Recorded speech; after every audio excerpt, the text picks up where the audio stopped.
Actually, so oh,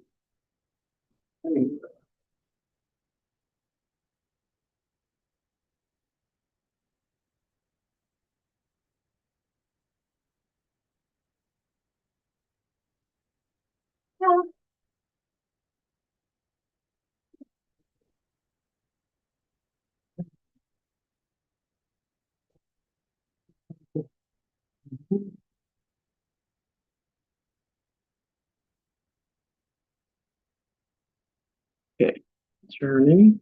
So, okay, welcome. I'm just gonna run and get the prayer books to pass out. Or you're up, Scott. Would you mind? I think they're in the top drawer, or maybe the second one under it. Are there some Chen Center prayer books in there? Was the whole ones or just the ones before teaching? There's just one. If there's just one, then one person can hold it and the rest can watch on the screen. If there are more than one, then it's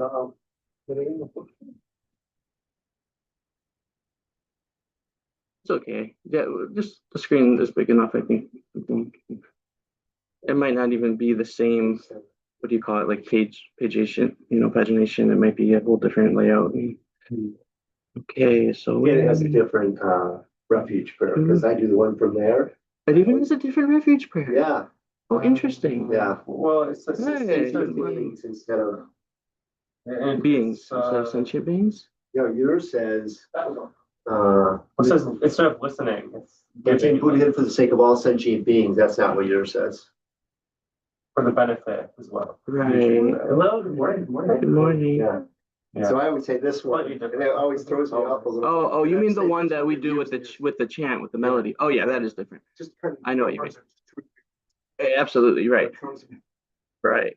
And as I mentioned before, even the Tibetan has like 4 variations. Oh, you can move that bag if you want to just throw it on the ground. I think that's a. All right. Well, welcome. So today we are doing a little bit of a different class structure because it is the 15th of Sakadawa. Sakadawa is the 4th month of the Tibetan calendar here, which began in the first month of the Tibetan calendar. I guess that was in February this year. It's always a little different. Okay, and that means that it's the time that Rinpoche talked about it, right, a few weeks ago, because 2 weeks ago, I guess, because that was actually the beginning, right, the first. So today is the 15th, and it's a whole 30 days. So, but the 15th is considered the biggest merit-making event. This is the main event. So, in the Tibetan communities, there are many big pujas going on. New York City, in Queens, the Tibetan Community Center. There's a big, actually, there are I think 5 days of puja and prayers, and then also teachings from a former abbot of Sarajik and Sir Lobsang Dilek. And then Sakya Goma Rinpoche is also in New York, I think, I mentioned. And then in Norwich, so that's why Otto Rinpoche is not here. There's I guess there's throughout the day events, but then their actual puja, their talk, will be in the evening at 5:30 p.m. So if anybody is free and near close enough and wants to go, you're welcome to also attend that. It will be in Tibetan, of course. Okay. And then, so what we'll do today is we'll talk about just the Buddha's life, because that's why Sakadawa is such a holy time, because it is the commemoration of the Buddha's birth, as well as his enlightenment, as well as his parinirvana, and other life events that occurred in this month. And then we'll just do that kind of briefly, and then we'll go into the prayers that are from the Chan Center, which is where Khyentse Gyalwang Wangdak Rinpoche, where he lived and taught for many years in Middletown. So they have a very, very nice prayer book that has been arranged, which, as you'll see, has very meaningful prayers, and really most of the prayers are more, what shall we say, they're short text essentially, right? So they're very good for reflection. Also, in other words, they're not just sort of like request prayers, as some are, but they're meditation prayers or reflection prayers, right? Like longer texts and things like that. Okay, so let me just make sure I can get that open. So I think I have to download it first. So give me a moment.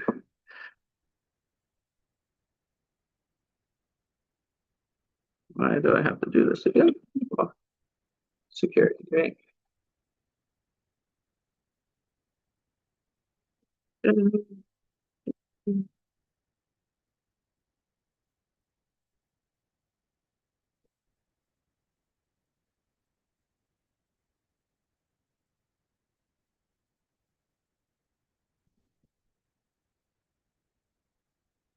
Okay, actually, though, before we even start all of that, let's just talk for a minute about the coming kind of what's coming up because here, because we just if I open it there. Perfect.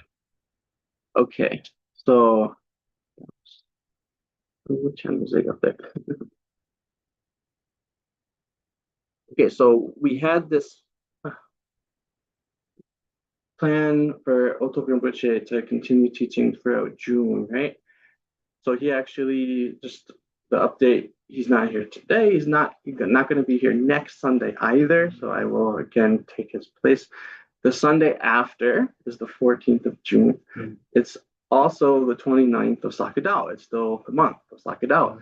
And he wanted to do what's called a Guru Puja talk or a Guru Puja Gana Chakra, an offering to the teachers, right?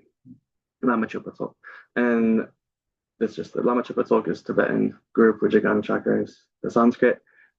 So usually in English we say Guru Puja because this is more close to the Sanskrit, right? Easier for us to say. So the Guru Puja is a very nice practice done in all lineages of Tibetan Buddhism. They have slightly different texts that, where you recite to do it. And so we didn't really find another good date. I mean, he suggested some other dates, but they were coming up so soon, like this week and like during the week that I thought it might be hard for people to plan and get to it. So I said, well, could we just do it on that Sunday? And he said, sure. So we'll do it then the 14th, 2 weeks from today. And then him and the other monks will come, and then we'll have lunch after, which maybe we can discuss about how we could somehow do a potluck. Although I know there will be a potluck also just a few weeks later for His Holiness's birthday, so there's a lot of potlucks, but we could talk about that maybe. Yeah, but the other thing we need to talk about is after. So then he'll be here. Then the week after, for some reason, he also has some other commitment, the 21st, I suppose. So he won't actually be here that week. He will be back again on the 28th. Okay, 28th. Yeah. That was the last thing. Right. So that's the last day that we have right now for this session. So the question is, what comes after?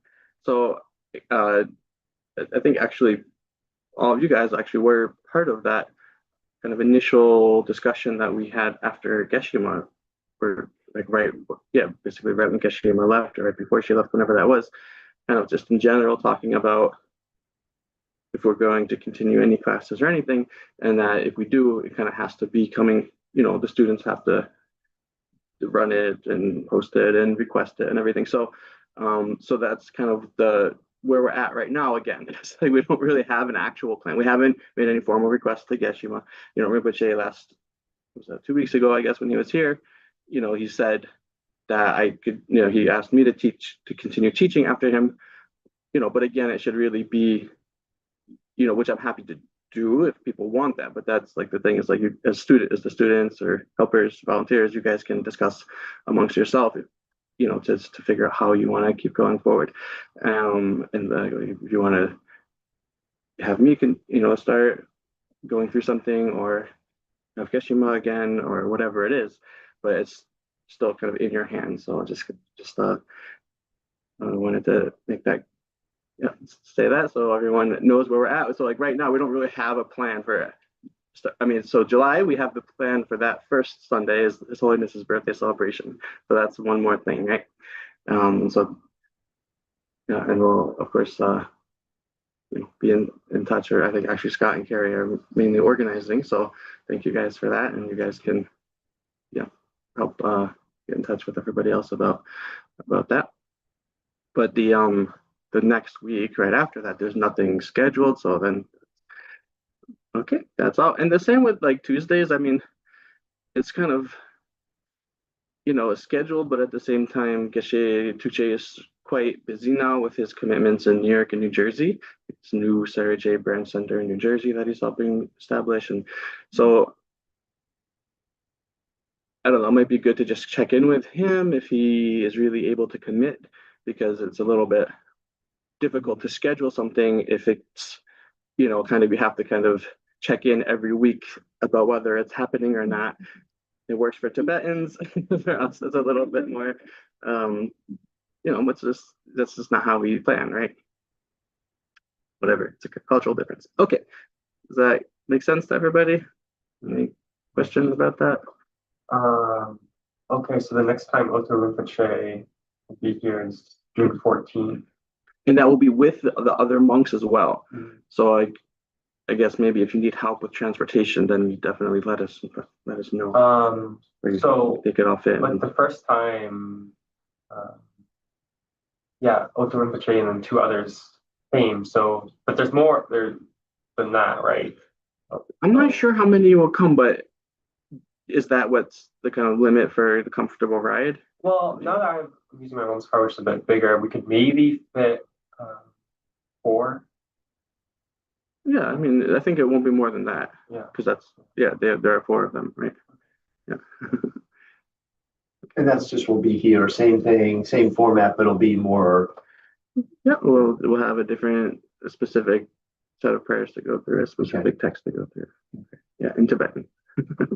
Yeah, but we can get a version of it that has the English translation together, page kind of in the same page, and just can kind of glance at the English while you're reading Tibetan.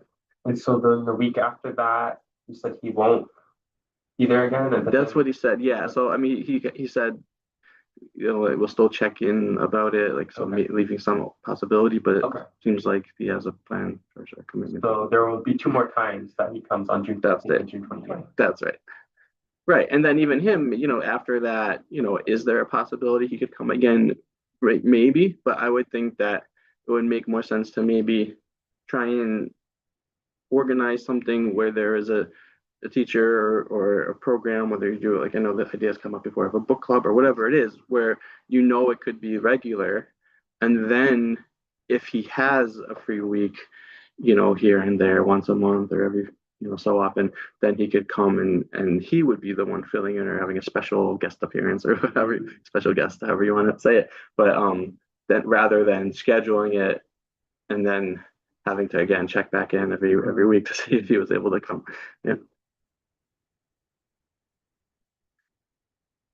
But if you are here, yeah, I'll be here for the rest of the bulk, at least. I mean, at least until, let's say, December. Let's say, like, yeah, I'll be here. you're probably going to say the same thing. Until you're willing and able to teach. Yeah. Between now and then. Yeah, I would be. Again, I'll, maybe we can think about what that would look like or what the classes would be. But yeah, I could. I might want to take a little bit of a different approach than just going through long room text or something, partly because I frankly feel a little bit underqualified, and also just because, I just think there might be more broad interest in doing a little bit different style class. Obviously, you guys are happy to just go into a text, and that is very precious and special, if you have that interest and the time to do that. But I think maybe more broadly, people who aren't really really committed to Buddhism as a path, but might be interested in some Buddhist ideas or practice, there might be a slightly different kind of class structure approach that would work. Would you be willing to do Tuesdays and Sundays still, or some day during the week and Sunday? Like, are you willing to do 2 sessions? Yeah, while I'm here, yeah. I mean, I will have to think about, again, how much time could I put into planning? Maybe more just kind of for one.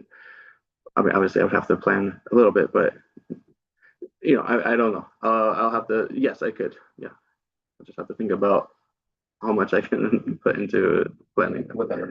Yeah. Yeah, I mean, you talked about kind of doing debate before. That's certainly something we could do, but again, that might be more something that would have less, there wouldn't be so many people interested in that, but it also would be very interesting for those who would be very, useful for those who are interested, I think.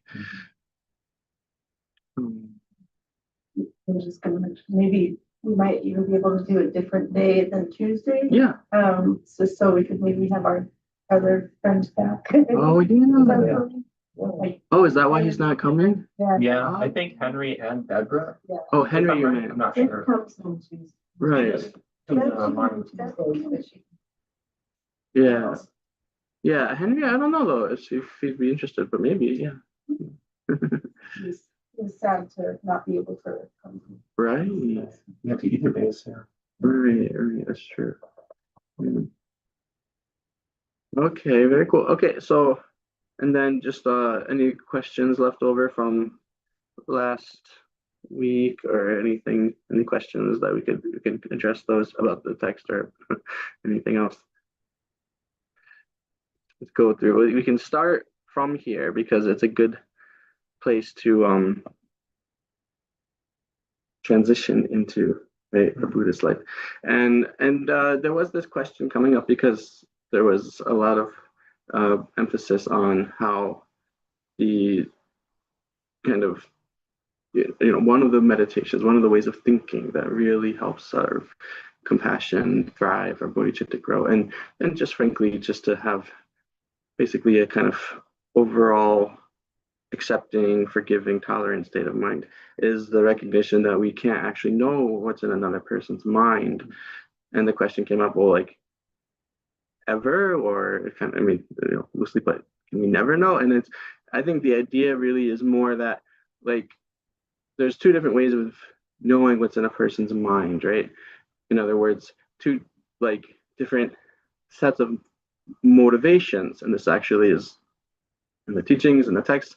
We talk about there's a causal motivation, and then the what's the best way to say it in English? Just the I'm just trying to think of. I don't think I've actually ever seen it translated into English, but the motivation that occurs together with the action. So somehow we can think of a word for that.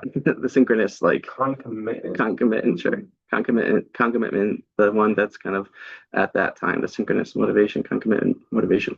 So for instance, right, if you have a desire to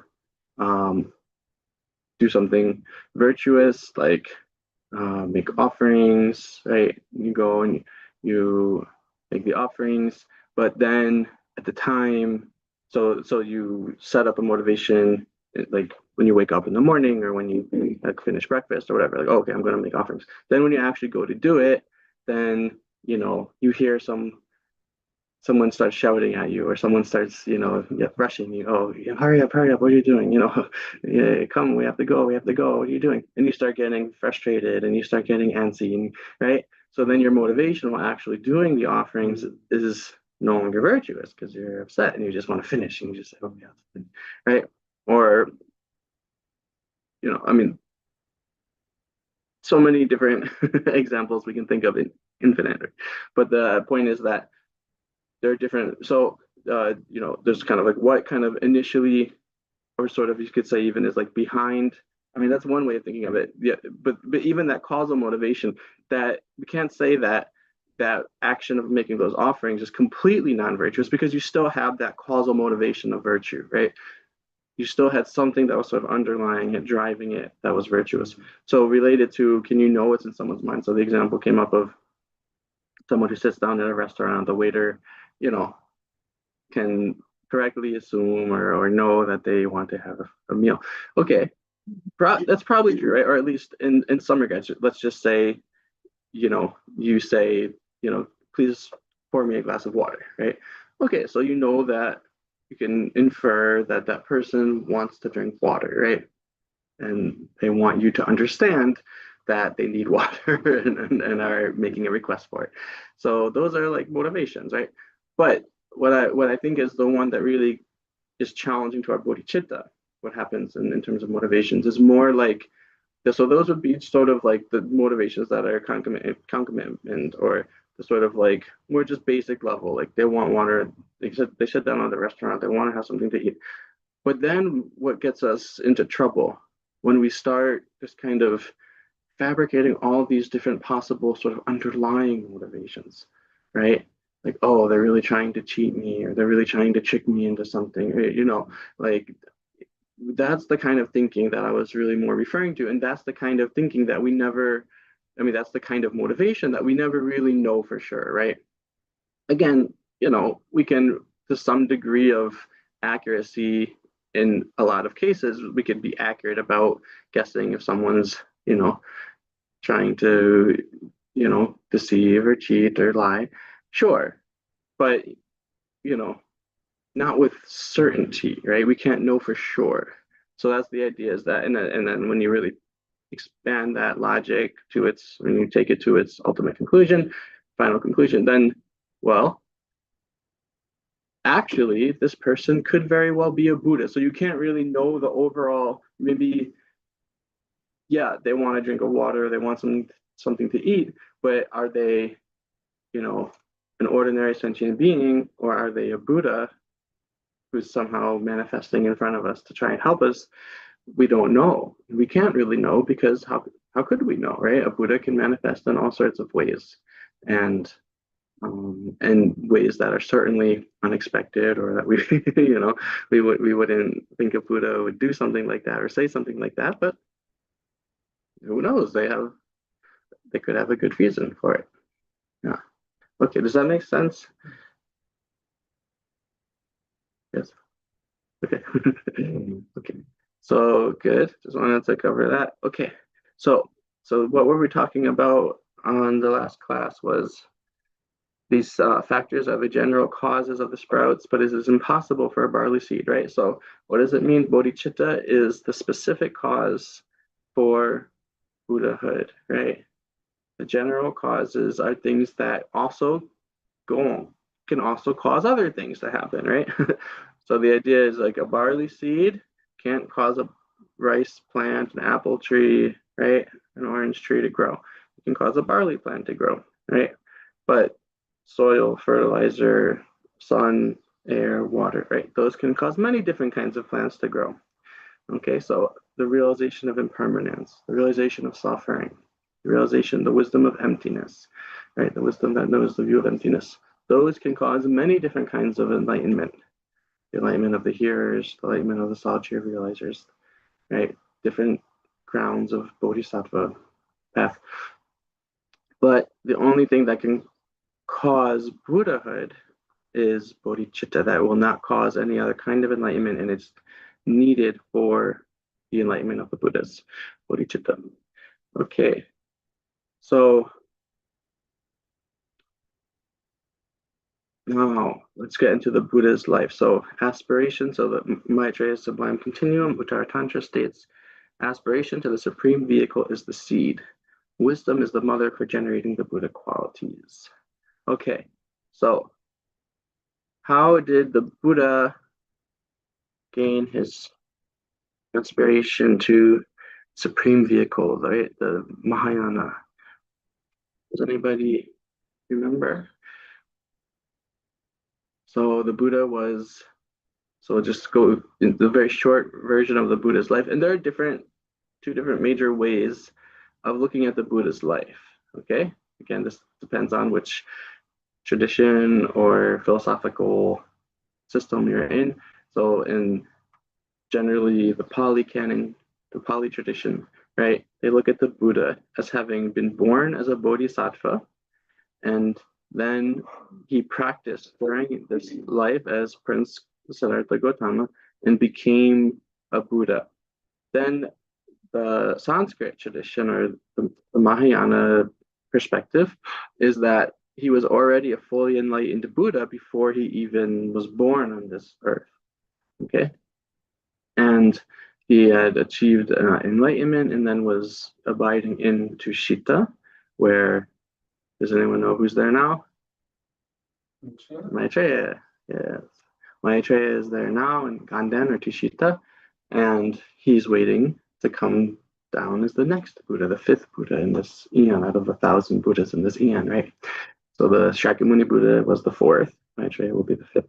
So Shakyamuni was like Maitreya is now, just waiting in Tushita. I mean, just waiting, maybe just doing that, but actually, right. But of course, because the Buddhas, they all emanate infinite manifestations or emanations, then that would be sort of like one emanation of the Buddha in Tushita, but then other ones also emanating throughout the universe. But either way, so that's why in the Mahayana or Sanskrit tradition, we talk about the Buddha having doing the 12 deeds of a Buddha, and that all of those 12 deeds of a Buddha are actually the deeds of a Buddha. They're actually, in other words, they were done by a Buddha, although there's this display, right? There's like a show of being an ordinary being or a sentient being or bodhisattva. Um, so the short version of the story, though. Okay, so just to remember and reflect on the Buddha's kindness, really. How was the Buddha kind? Well, he sacrificed a lot, right? He sacrificed his position. So he was born as a prince in a small kingdom called Kapilavastu in modern day Nepal, on the border of Nepal and India, called Lumbini now, right? And he was a prince. His parents were the king and queen. Okay, so and they were like one of the like major, kind of kingdoms in the region. His father, he was really determined to have his son, which was named Siddhartha Gautama, carry on the the lineage, right? Carry on this monarchy and take the throne as king. Now, why was it such a big deal? Well, because when the Buddha first was conceived, his mother, Mahadevi, she had a vision or a dream that was very, impressive. Like a white elephant was coming in and entering into her womb, and so she reported that to the wise men, or yeah, the wise men, and so they made this prediction, and that okay, this would become a great being, but he will go in either two directions. This child, he will either become a great monarch, it was called a Chakravartin, like wheel turning king, who would be kind of like an emperor of the whole world, right? And either that, or he would renounce the kingdom and become a spiritual teacher. So the king being,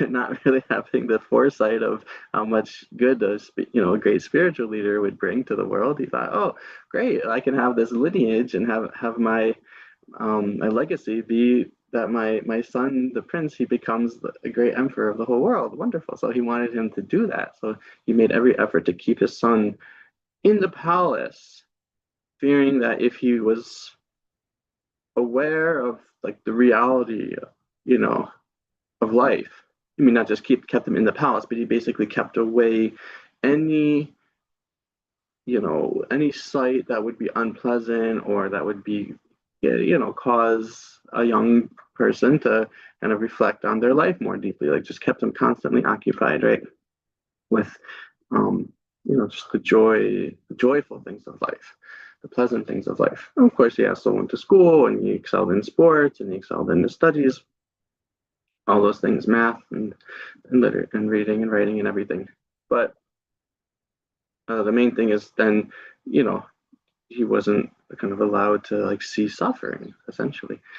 And so then eventually he got married.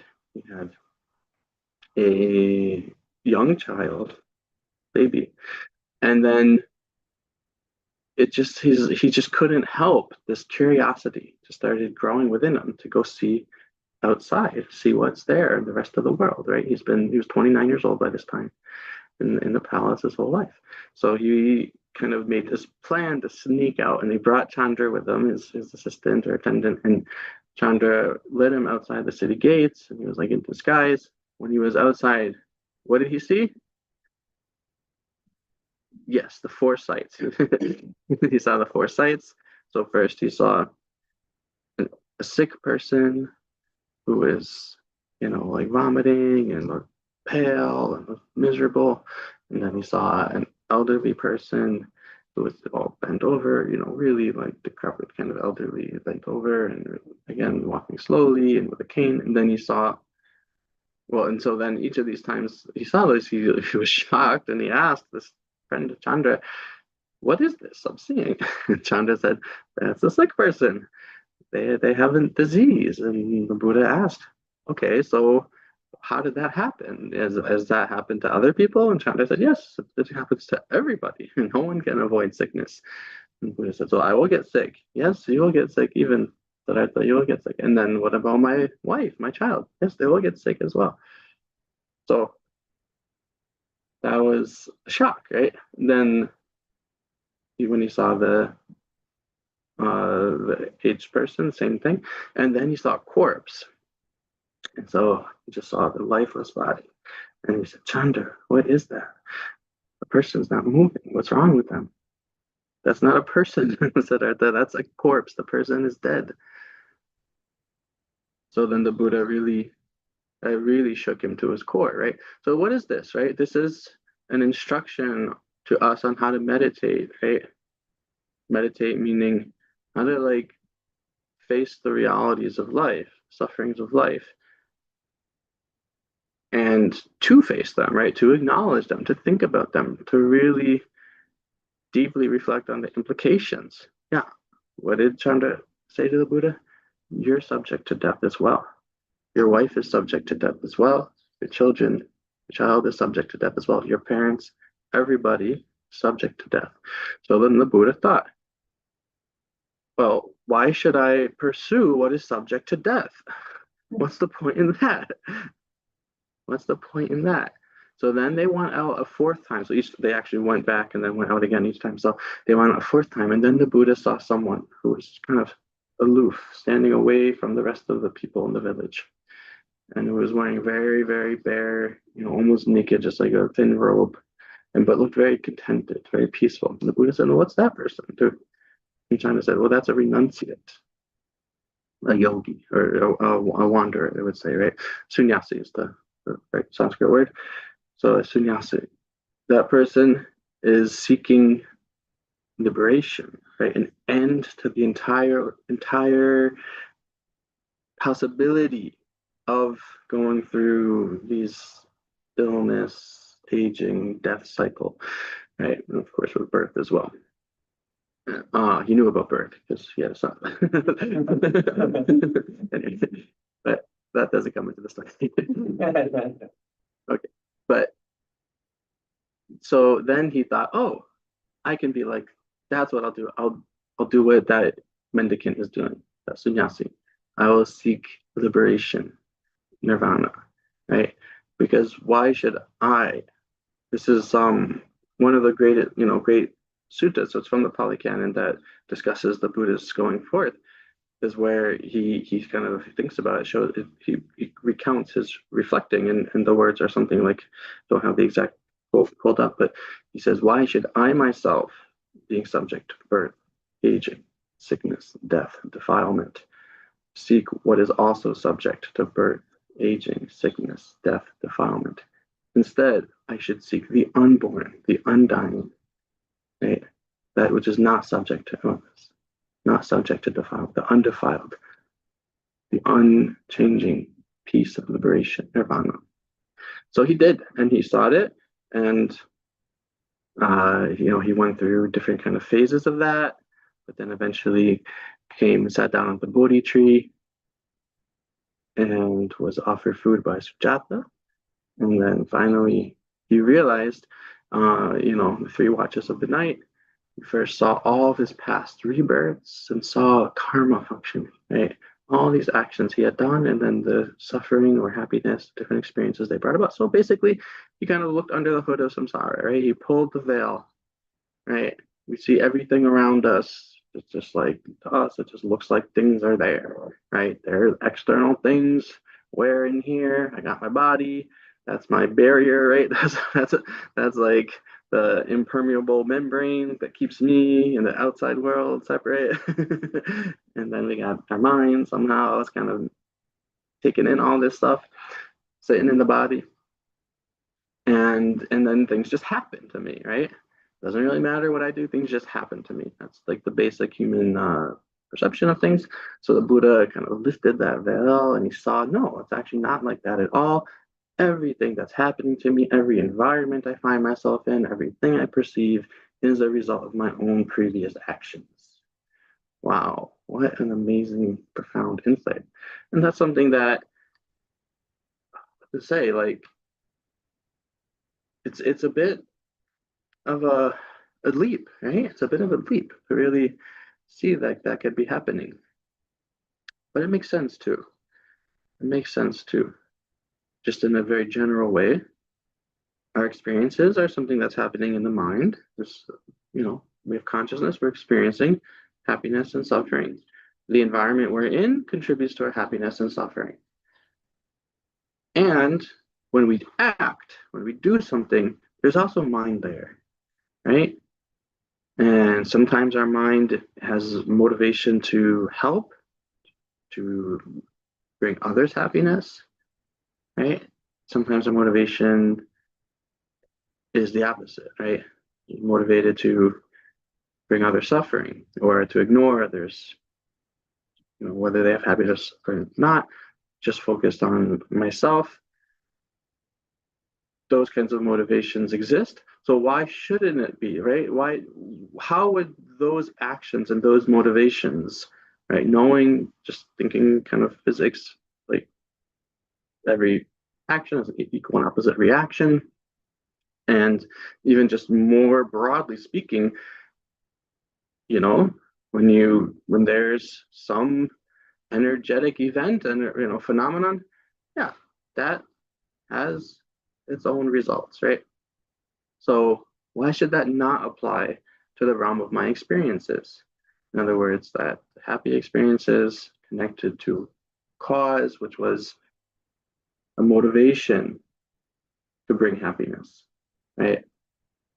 And the suffering experience is connected to a cause that had a motivation to cause suffering.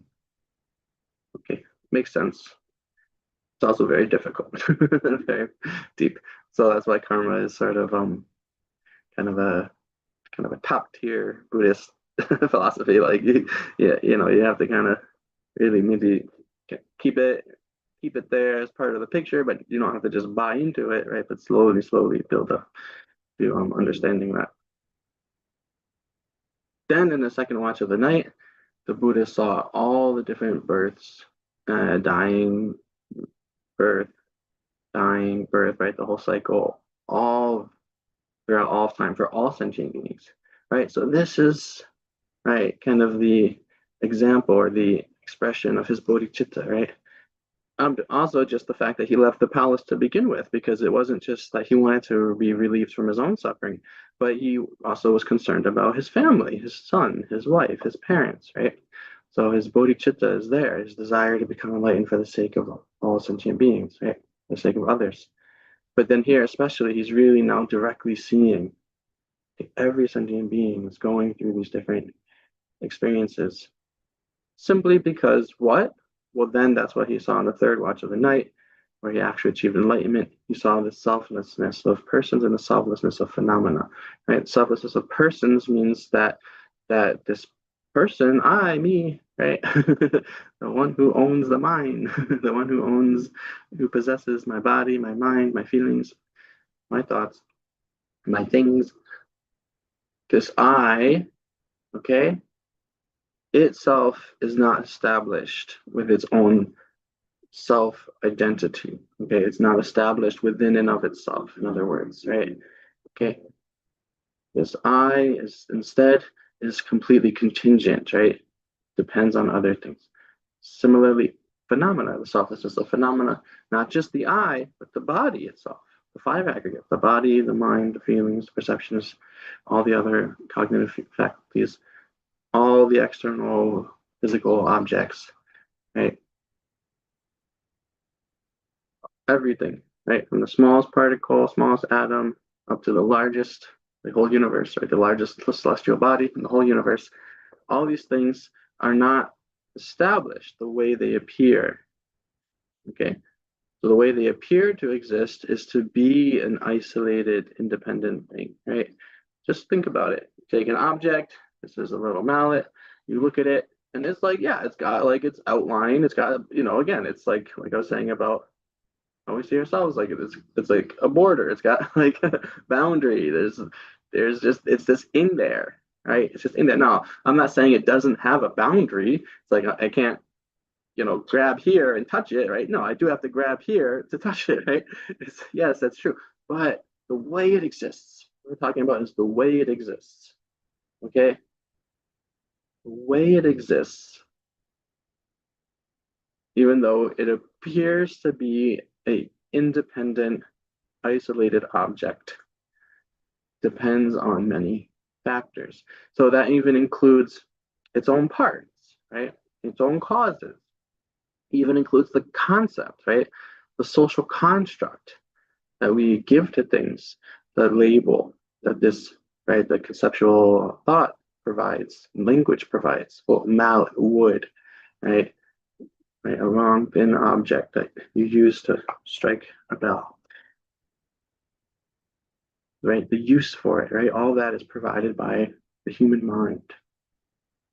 Okay, so it's dependent on all those things. So what that means is, okay, why is that something that's important? Well, simply because when you actually go and look within, so it looks like it's a single isolated thing, but when you actually look for it, can you find it?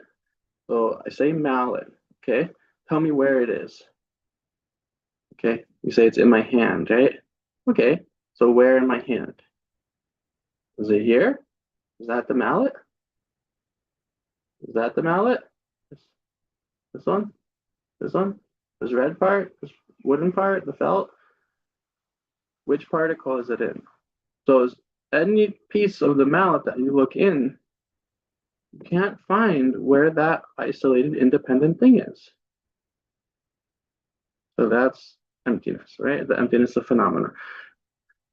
Now, why is that important? Because it's very subtle, but this is the whole, right? The whole revolutionary idea of Buddhism that the Buddha realized in the third watch of the night is that the very perception of things of having and this kind of independent, isolated reality, that is the foundation for all of our misery, all of our irritation, all of our frustration, all of our unrealistic expectations, our afflictive emotions, in other words. Those afflictive emotions then go on to fuel or motivate those actions, those karmas that the Buddha saw or was fueling our birth, aging, sickness, and death, right? Right? So it's like that. So the Buddha then, he saw that, he was able to realize emptiness and then achieve full awakening. And so then he knew the third watch, the way it's actually in the Pali Sutta, the Pali Canon is worded that in the third watch of the night, he was able to realize that, that I have been liberated, essentially. The Buddha saw, that he had the realization of what liberation means, that he had been liberated. Okay. Okay. Then he went because he had compassion for us, not just compassion for Ananda, not just compassion for Modgalyana, right? His actual disciples who lived with him. He had compassion for us who are here today, right now. So because of that, he taught from his experience, right? After he was first enlightened, does anyone know what he said? Does anyone know that there's a verse that two lines? He said, "This Dharma I have found, right? Profound, peaceful, free of elaborations and proliferations, clear light, uncompounded, right? Not created, uncreated, uncompounded, that I have found. It's like a pure nectar.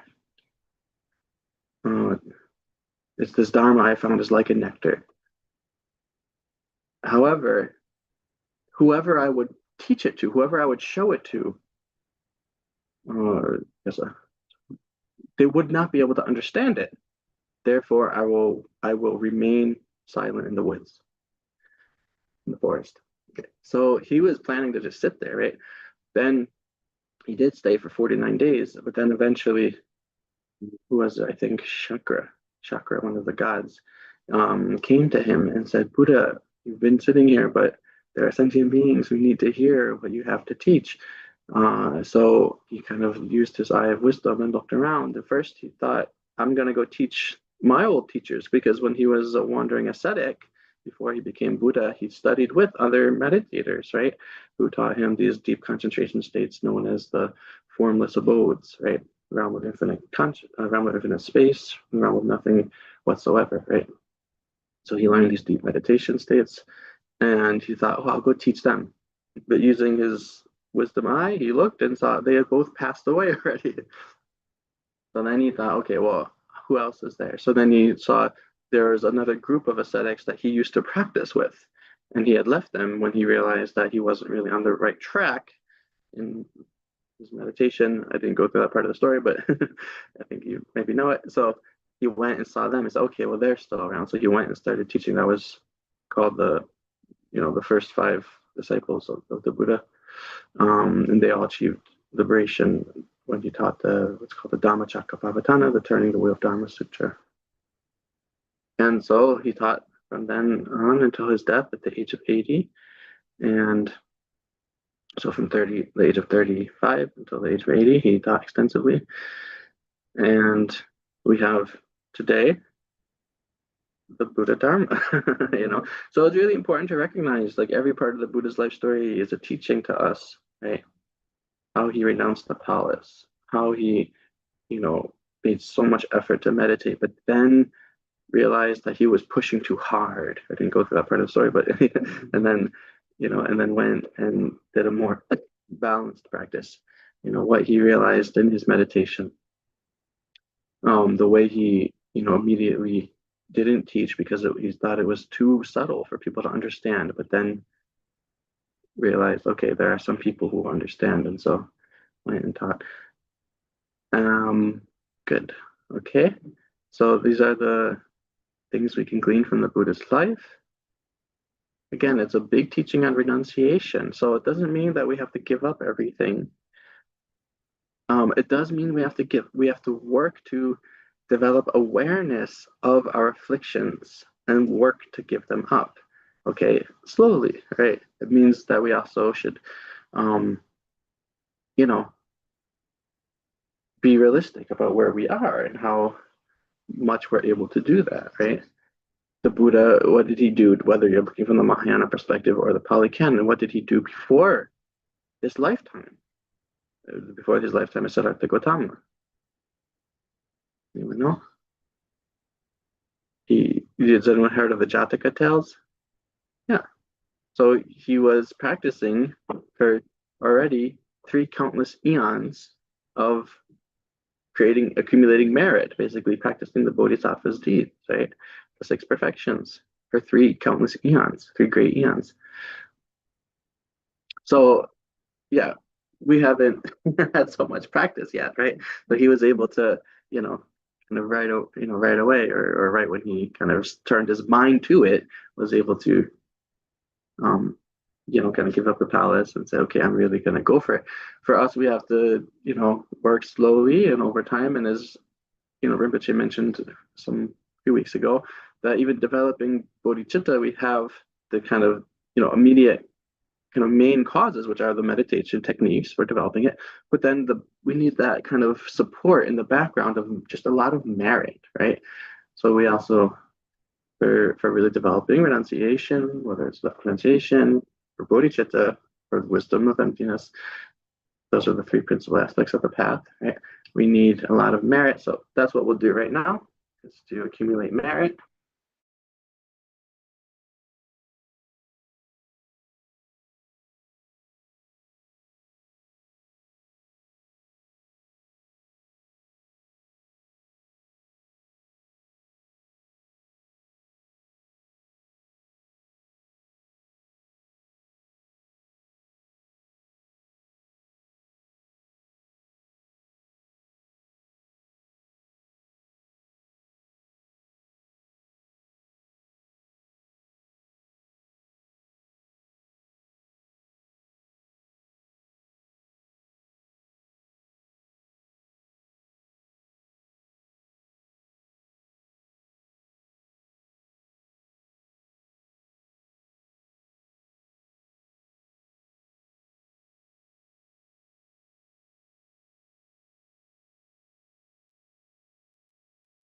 Okay, no one's online anyway.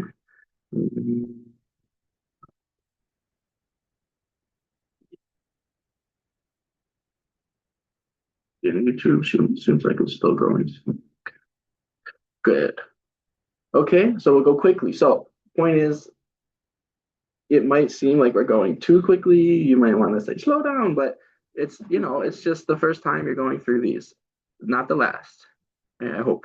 So you get used to it, and then you have time to kind of go read through on your own and everything. Okay, so we don't really have to start with refuge because it's in here. Okay. Oh, I should get a mala. Oh, it's okay. I'll just do the mantras. I'll just do it for a minute or so, and then we'll stop. And that's gonna work. Okay, everybody, we'll do it just as it says. Can you see, or do we need to make it a little bigger? Is that a good size of text? Font? Okay. Okay, we'll start with the mantra for multiplying the virtue. Om Sambhara Sambhara Vimanasara Maza Om Om Mara Vimanakara Maza Om Sambhara Sambhara Vimanasara Maza Om Om Mara Vimanakara Maza Om Sambhara Sambhara Vimanasara Maza Om Mara Vimanakara Maza Om Sir Manataya Taya Om Sir Manataya Taya Om Sir Manataya Taya Om. And if you have a mala, you can blow on it. I take refuge until I'm enlightened in the Buddha, the Dharma, and the Sangha. To the merit I create by practicing giving and the other perfections, may I attain Buddhahood for the sake of all sentient beings.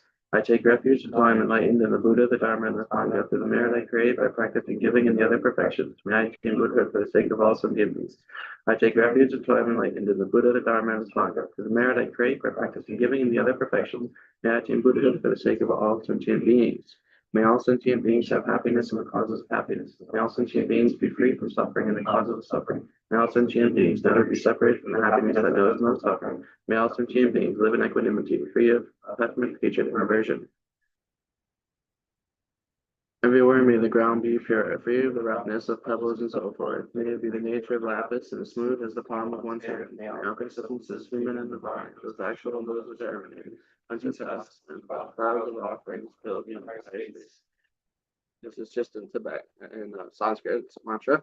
Om Namo Bhagavate Benza Sarva Pamatane Tata Gata Ya Arate Samyak Sam Buddhaya Tayata Om Benza Benza Maha Benza Maha Tidza Benza Maha Vidya Benza Maha Bodhi Chitta Benza Maha Bodhi Manda Prasam Kramana Benza Sarva Karma Avarana Vishodana Benza Soha Om Namo Bhagavate Benza Sarva Pramadane Tata Gataya Arhate Samyak Sam Buddhaya Tayata Om Benza Benza Maha Tirza Benza Maha Vidya Benza Maha Bodhi Chitta Benza Maha Bodhi Benza Patam Pramana Benza Sarva Karma Avarana Vishodana Benza So Om Namo Bhagavate Benza Sarva Pramatane Tata Gataya Arhate Samyak Sam Buddhaya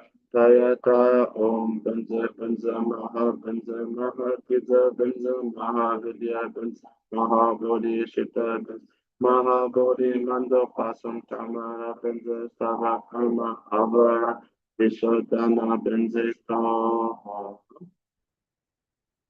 By the power of the truth of the three jewels, the power of the inspiration of all the Buddhas and Bodhisattvas, the power of the great might of the completed two collections, and the power of the intrinsically pure and inconceivable sphere of reality, may these offerings become touchness. Prostrate to the youthful Manjushri, you lions among humans, gone to freedom in the present, past, and future, the world of 10 directions, to all of you with body, faith, and sincere mind, I bow down. With the energy of aspiration to the Bodhisattva way, with a sense of deep respect, and with as many bodies as atoms of the world, to all you Buddhas visualize the Israel, I bow down. On every atom are Buddhas numberless as atoms, which are the host of Bodhisattvas, and I am confident the sphere of all phenomena is entirely filled with Buddhas in this way. With infinite oceans of praise for you and oceans of sound from the aspects of my voice, I sing the breathtaking excellence of the Buddhas and celebrate all of you gone to bliss. Beautiful flowers and regal garlands, sweet music, scented oils and parasols, sparkling lights and sublime incense I offer to you, victorious ones. Fine dress and fragrant perfume, sandalwood powder, and highest Mount Miriam, all wondrous offerings in spectacular array, I offer to you, victorious ones. With transcendent offerings, peerless and vast, with profound admiration for all the Buddhas, with strength of conviction in the Bodhisattva way, I offer and bow down to all victorious ones. Every harmful action I have done with my body, speech, and mind, overwhelmed by attachment, anger, and confusion, all these I openly lay bare before you. I lift up my heart and rejoice in all positive potential of the Buddhas and Bodhisattvas in 10 directions of solitary realizers, spiritual training, and those beyond, and of all ordinary beings. You who are the bright lights of worlds in 10 directions, who have attained the Buddha's omniscience through the stages of awakening, all you who are my guides, please turn the supreme will of Dharma. With palms together, I earnestly request, you who may actualize parinirvana, please stay with us for eons numberless as atoms of the world, for the happiness and well-being of all wanderers in samsara.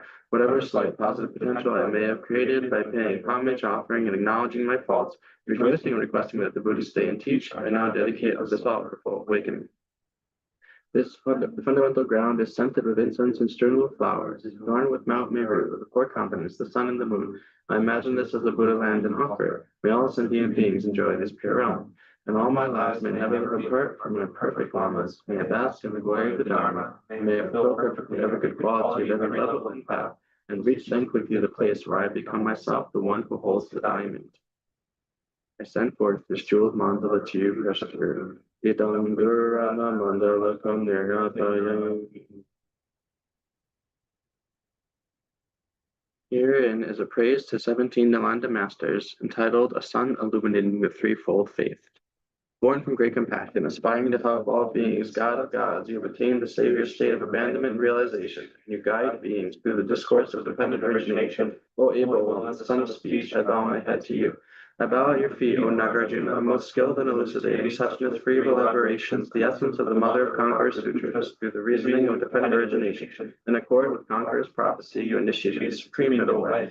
I bow to your principal son, Bodhisattva Aryadeva, most learned and realized, who has crossed the ocean of Buddhist and non-Buddhist philosophies, and is the crown jewel among those who uphold Nagarjuna's treatises.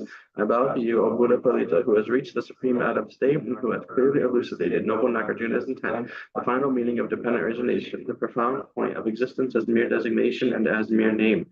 I bow to you, O Master Bhava Viveka, most accomplished Pandita. You initiated the philosophical tradition wherein, while negating such extremes as the arising of truly existing things, one upholds commonly verified knowledge as well as external reality. I bow to you, O Chandakirti, who disseminated all the paths of Sutra and Tantra. You are most skilled in teaching the profound and vast aspects of the middle way, the union of appearance and emptiness dispelling the two extremes, by means of dependent origination that is mere conditionality. I bow to you, O Bodhisattva Shantadeva, most skilled at revealing to the assembly of the most fortunate spiritual trainees the excellent path of compassion that is most wondrous, lines of reasoning, most profound and vast. I bow to you, O Master Abbot Shantarakshita, who initiated the tradition of non-dual middle way in accordance with trainees' mental dispositions. You are versed in the reasoning modes of both middle way and valid cognition, and you disseminated the conqueror's teaching in the land of snows. I bow at your feet, O Kamala Shila, you who, having explained excellently the stages of meditation of the middle way view, free of elaborations, and the union of tranquility and insight in accordance with Sutra and Tantra, flawlessly elucidated the conqueror's teaching in the land of snows. I bow at your feet, O Asanga, you who, sustained by Maitreya, reversed and disseminating excellently all Mahayana scriptures and taught the vast path, and who, in accord with the conqueror's prophecy, initiated the tradition of Mandala. I bow at your feet, O Master Vatubandhu, you who, while upholding the systems of the seven Abhidharma treatises as well as non-duality, clarified the tenets of Vaibhashika, Sautantika, and mind only. Foremost among learned ones, you are now the second omniscient one. I bow at your feet, O Dignaga, the logician, you who, in order to present the Buddha's way through evidence-based reasoning, open hundredfold gateways of valid cognition and offered as a gift to the world the eyes of critical intelligence. I bow at your feet, O Dharmakirti, you who, understanding all the essential points of both Buddhist and non-Buddhist epistemology, brought conviction in all the profound and vast paths of Sautantika and mind only by means of reasoning. You are most versed in teaching the excellent Dharma. I bow at your feet, O Muktasena, you who lit the lamp that illuminates the meaning of the ornament treatise, wherein the themes of perfection of wisdom stemming from a Sangha and its brother were expounded, in accord with middle way, free of resistance and non-existence.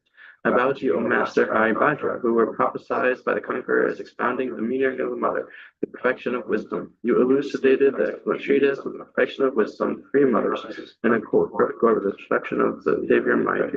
I bow at your feet, O Guna Prabha, most excellent in both integrity and scholarship, who having excellently distilled the intent of 100,000 disciplinary teachings, expounded the individual liberation vows flawlessly according to the tradition of Sarastavad school.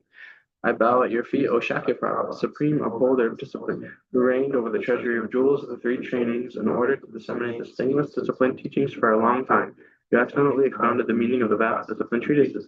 I bow to you, O Master Atisha, you who, having taught all the profound and vast traditions related to the words of the Buddha, within the framework of the path of the persons of three capacities, for the most kind Master disseminating the Buddha's teachings in the land of snows. Having thus praised these most learned ornaments of the world, the excellent sources of wonders and insightful teaching, may I, with a mind unwavering and pure, be blessed so that my mind becomes ripened and free. By understanding the two truths, the way things exist, I will ascertain how, through the four truths, we enter and exit samsara. I will make firm the faith in the three jewels that is born of valid reason. May I be blessed so that the root of the liberating path is firmly established within me. May I be blessed to perfect the training and renunciation, an aspiration for liberation, total pacification of suffering and its origin, as well as an uncontrived awakening mind that is rooted in an infinite compassion that wishes to protect all sentient beings. May I be blessed so that I may easily develop conviction on all the paths pertaining to the profound points of the perfection and Vajra vehicle, by engaging in study, reflection, and meditation on the meaning of the treatises of the great trailblazers. May I, in life after life, obtain excellent embodiments that support the three trainings and make contributions to the teaching that equal the great trailblazers, in upholding and disseminating the teaching of scripture and realization through engaging in exposition and meditative practice. May all members of all spiritual communities spend their time in learning, reflection, and meditation through the proliferation of the blind masters who shun wrong livelihood. May the great face of the earth be beautified throughout all time. Through their power, might I traverse all the paths of Sutra and Tantra and attain the conqueror's omniscience, characterized by spontaneous realization of the two purposes. May I work for the welfare of sentient beings for as long as space remains.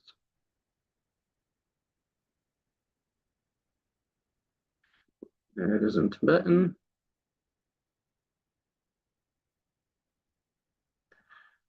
Okay. The melody of the nectar of immortality, the prayer for the long life of His Holiness the 14th Dalai Lama, Supreme Victor and Omniscient One, by Jamyang Khyentse Chokyi. Om Swasti. The vast love and primordial wisdom of the Buddhas, all are embodied in Lokeshvara, white like a dazzling snow mountain, sublime and holy Lord of the world. You who are His emanation, a guru for each and every being in the three realms, may you be victorious, wondrous and without equal in the three worlds, omniscient and as unique as the Udambara flower. For the teachings and all beings on earth, supreme victorious one, holder of the lotus, I pray for your long life. Always and forever enlightened, yet in this age of conflict, you gather living beings within your embrace. Your resolve and your commitment unshakable like a Raja. Great Lord of the 10th Bhumi, I pray for your long life. All the realizations of the stages of the path to enlightenment are merged as one with your secret body, speech, and mind. Your qualities of knowledge and love inconceivable. Second Buddha of the North, I pray for your long life. Of teaching, debate, and composition, your mastery is unimpaired. You, the eight great treasures of brilliance, have opened wide. With specific, perfect understanding, you teach the Dharma. You who are victorious in every direction, I pray for your long life. Through your explanation, accomplishment, and activity, you spread the enlightened Tsongkhapa's precious teaching in 100 directions, annihilating the deluded arguments of malicious opponents. Fearless line of speech, Manjushri, I pray for your long life. On the secret mantra's gradual path of the triple vision and triple tantra, as the four mandalas are absorbed through the profound yogas of the four empowerments, you realize directly the wisdom of the four kayas, all-pervading Lord Vajradhara. I pray for your long life. Mahamudra is the natural state of all things, profound emptiness and clarity indivisible. With the sunlight of its innate wisdom, you dispel the darkness of samsara and nirvana. Great Lord of yogis, I pray for your long life.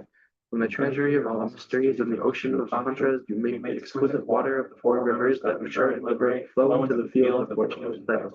Rajaprami, Lord of secrets, I pray for your life. Everything in samsara and nirvana occurs, the play of interdependence, arising yet primordially unborn, state of utter peace. Wise teacher of this profound Madhyamaka that is free from all conceptual elaboration, Lord of Nagas, Nagarjuna, I pray for your long life. Pulika Pundarika, skilled and a perfect exponent of the Kala chakra, with its inseparable outer, inner, and alternative cycles, has appeared in the land of Tibet in the form of a spiritual friend. You who are in essence the original Buddha, Kalachakra, I pray for your long life. All phenomena of samsara and nirvana are the expanse of the sphere of luminosity, unfluctuating, spontaneously great perfection, and self-liberation beyond all action. You attain the kingdom of fruition. Primordial Lord Samantabhadra, I pray for your long life. Fearless and without mixing or confusing them, you steer onwards the great chariot of all Buddhist teaching, sole refuge for the teachings and for all beings. Lord Tenzin Gyatso, I pray for your long life. 100 times with reverence and awe, the jeweled heads of the mighty ones of the three worlds bow to the auspicious wheels of your lotus feet. Great sovereign of Dharma, I pray for your long life. As the Lord of gods, annihilating the demonic forces of the Asuras with 100 pointing Vajra power, energy, and strength, destroying the Rocky Mountains of wrong and perverted views. Fearsome Sri Haruka, I pray for your long life. As long as this earth, Mount Meru, sun, and moon endure, may you remain secure, invincible on your Vajra throne, in the celestial mansion of Potala, Avalokiteshvara delight. Your secret body, speech, and mind forever chained to us. Through the grace of the supreme deities of long life, and the power of the truth of masters, Yidams, Buddhas, and Bodhisattvas, may all that we have prayed for be blessed, and so be accomplished without any obstacle.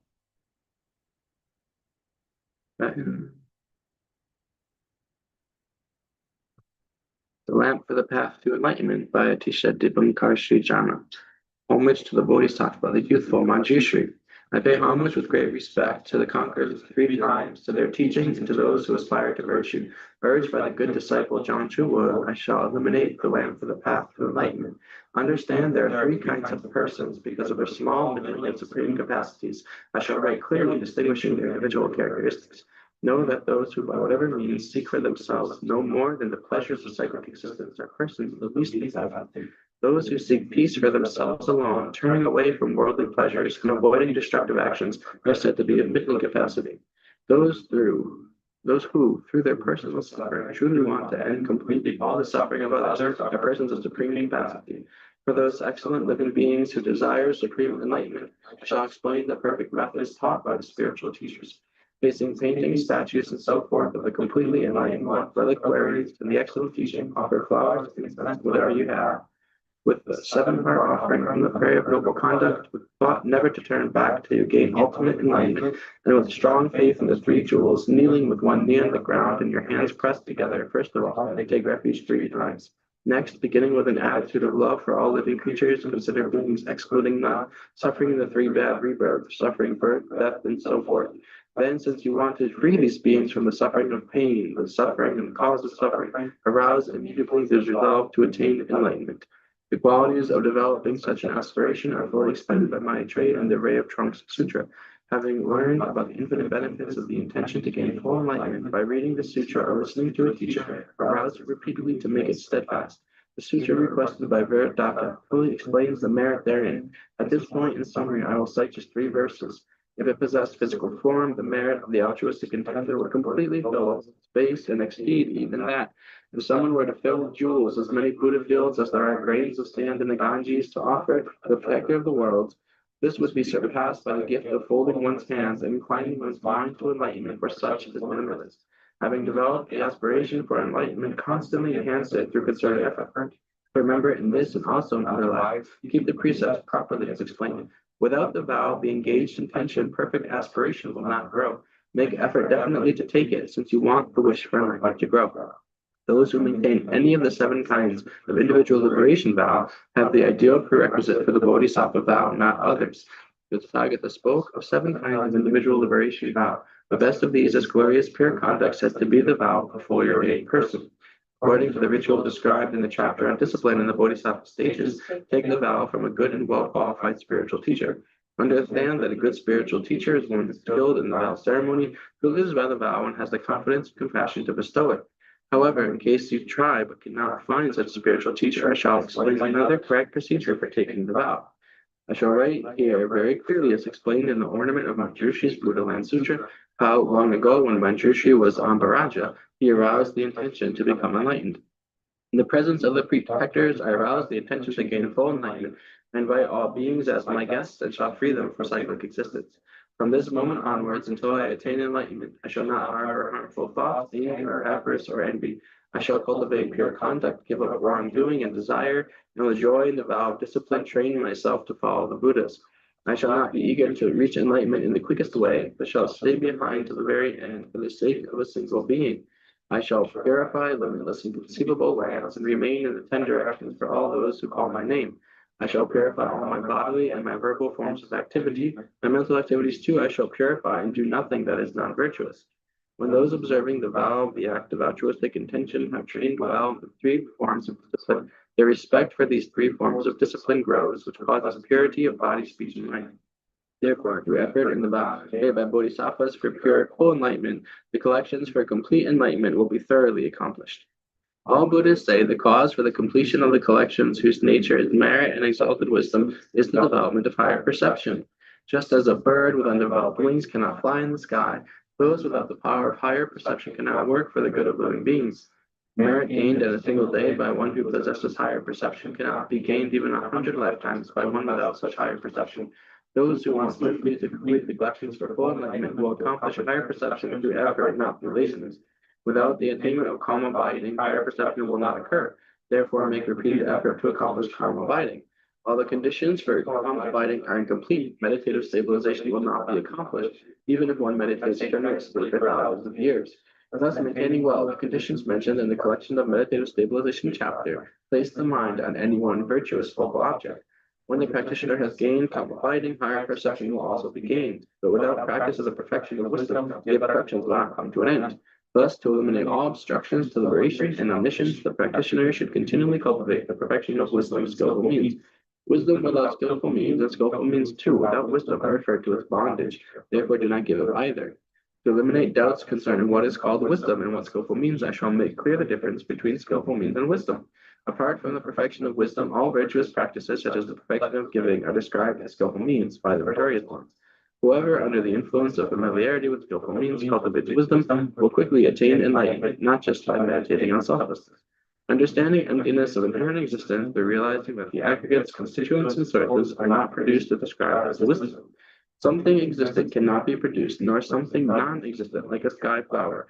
These errors are both absurd, and thus both of the two will not occur either. A thing is not produced from itself, nor from another, also not from both, nor causelessly either, thus it does not exist inherently by way of its own entity. Moreover, when all phenomena are examined as to whether they are one or many, they are not seen to exist by way of their own entity, and thus ascertained is not inherently existent. The reasoning of the 70 stanzas on emptiness, the treatise of the middle way, and so forth explain that the nature of all things is established as emptiness. Since there are a great many passages, I have not cited them here, but have explained just their conclusions for the purpose of meditation. Thus, whatever is meditation on selflessness, and that it does not observe an inherent nature of phenomena, is the cultivation of wisdom. Just as wisdom does not see an inherent nature of phenomena, having analyzed wisdom itself by reasoning, non-conceptually meditate on that. The nature of this worldly existence, which has come from conceptualization, is conceptuality. Thus, the elimination of conceptuality is the highest state of nirvana. The great ignorance of conceptuality makes us fall into the ocean of cyclic existence. Resting in non-conceptual stabilization, space-like non-conceptual manifests clearly. When bodhisattvas non-conceptually contemplate this excellent teaching, they will transcend conceptuality so hard to overcome, and eventually reach the non-conceptual state. Having ascertained through scripture and through reasoning that phenomena are not produced nor inherently existent, meditate without conceptuality.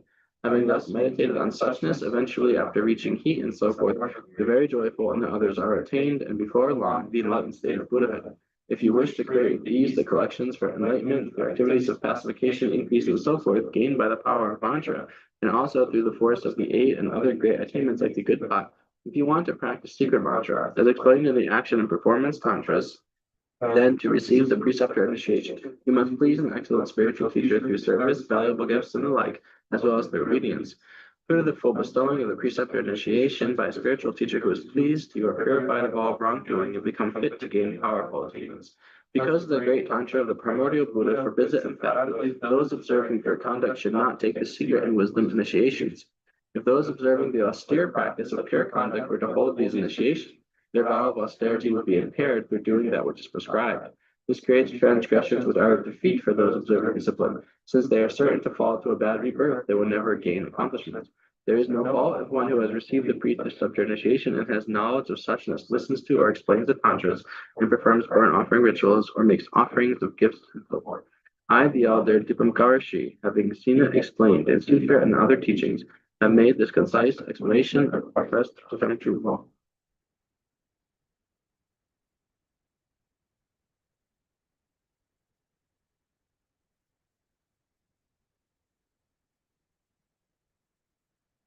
And what do we have next? The source of all my good. The source of all my good is my Kanglama, my Lord. Bless me first to see that taking myself to him in the proper way is the very root of the path, and grant me then to serve and follow him with all my strength and reverence. Bless me first to realize that the excellent life of leisure and just once ever so hard to find and ever so valuable. Grant me then to wish and never stop to wish that I could take its essence night and day. My body and the life in it are fleeting as the bubbles in the sea froth of a wave. Bless me first thus to recall the death that will destroy me soon, and help me find sure knowledge that after I've died, the things I've done, white or black, and what those deeds will bring to me, fall always close behind to serve as my shadow. Grant me then ever to be careful, to stop the slightest wrong of many wrongs we do, and try to carry out instead each and every good of the many that we may. Bless me to perceive all that's wrong with the seemingly good things of this life. I can never get enough of that. They cannot be trusted. They are the door to every pain I have. Grant me then to strive instead for the happiness and freedom. Grant that these pure thoughts may lead me to be watchful and to recall what I should be doing. Grant me to give the greatest care to make the vows of vow to the essence of my practice, carrying the root of Buddhist teaching. I have slipped and fallen into the sea of the suffering life. Bless me to see that every living being, every one my own mother, is fallen into. Grant me then to practice the wish for enlightenment, to take on myself the task of freeing them all. Bless me to see clearly that the wish itself is not enough, but I'm not well trained in the three miles and cannot become a Buddha. Grant me then a fierce resolve to master the Bodhisattva vows.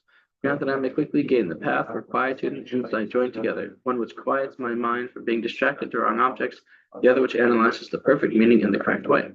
Grant that once I've practiced well, the path shared and become a vessel that is worthy, and enjoy perfect ease the way of the highest of all ways, fully stored, coincide for the fortunate and good. Bless me to know with genuine certainty that when I've entered thus, the cost that gives me both a high attainment is to keep my pledges and my vows prepared. Grant me then always to keep them even if it costs my life.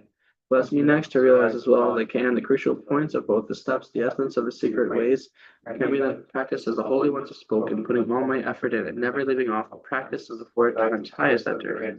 Bless me, grant me that the spiritual friend who shows me this good road, all my true companions in this quest of long and fruitful lives. Bless and grant me that the rain of obstacles, things within me or outside me that could stop me now, stop but then forever. And all my lives may never live apart, my perfect lamas, may I bask in the glory of Dharma, may I fulfill perfectly every quality of every level and path, and reach then quickly the place where I become myself, one whole time. Confession of downfalls to the 35 Buddhas. Homage to the confession of the Bodhisattva's downfalls. I, Lozandunya, throughout all times, take refuge in the Guru, I take refuge in the Buddha, I take refuge in the Dharma, I take refuge in the Sangha. I, Lozandunya, throughout all times, take refuge in the Guru, I take refuge in the Buddha, I take refuge in the Dharma, I take refuge in the Sangha. I, Lozandunya, throughout all times, take refuge in the Guru, I take refuge in the Buddha, I take refuge in the Dharma, I take refuge in the Sangha. To the founder, Bhagavan, Tathagata, Arha, perfectly completed Buddha, glorious conqueror, Shakyamuni Buddha, I prostrate. To Tathagata, thoroughly destroyed with Raga essence, I prostrate. To Tathagata, radiant jewel, I prostrate. To Tathagata, king, lord of the Nagas, I prostrate. To Tathagata, army of heroes, I prostrate. To Tathagata, delighted hero, I prostrate. To Tathagata, jewel fire, I prostrate. To Tathagata, jewel moonlight, I prostrate. To Tathagata, meaningful to see, I prostrate. To Tathagata, jewel moon, I prostrate.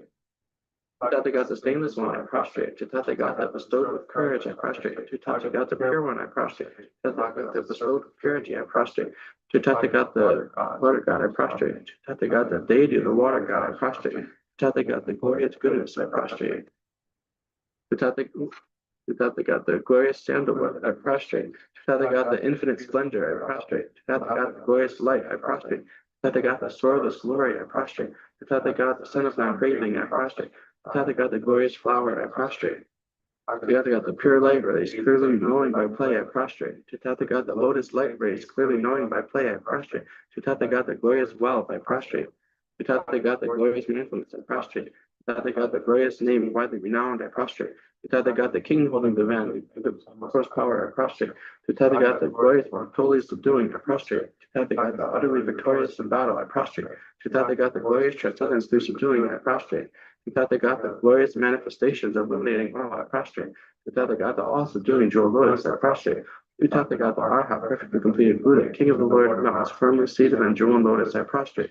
You Tathagata Arhat, perfectly completed Buddha, King of the Lord, mountains firmly seated on jewel and lotus, I prostrate.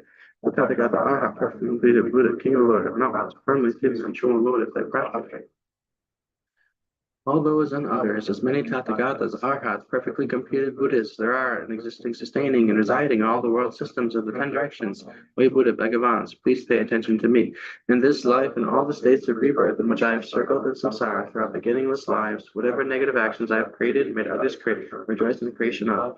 Whatever possessions of stupas, possessions of the Sangha, or possessions of the Sangha of the 10 directions that I have appropriated, made others appropriate, or rejoice in appropriation of. Whichever among the 5 actions of immediate retribution I have done, caused to be done, or rejoice in doing of, whichever paths of 10 non-virtuous actions I have engaged in, caused others to engage in, or rejoiced in engaging in, whatever I have created, being obscured by these karmas, causes me and sentient beings to be born in the hell realms, in the animal realm, and in the primitive realm, any religious country, just barbarians, as long as gods, the imperfect faculties, holding wrong views, and not being pleased with Buddha's descent. In the presence of the Buddha Bhagavans, who are transcendental wisdom, who are eyes, who are limitless, who are valid, and who see the omniscient wisdom, I am admitting and confessing all these negativities. I will not conceal them nor hide them. From now on in the future, I will abstain and refrain from committing them again. O Buddha Bhagavans, please pay attention to me.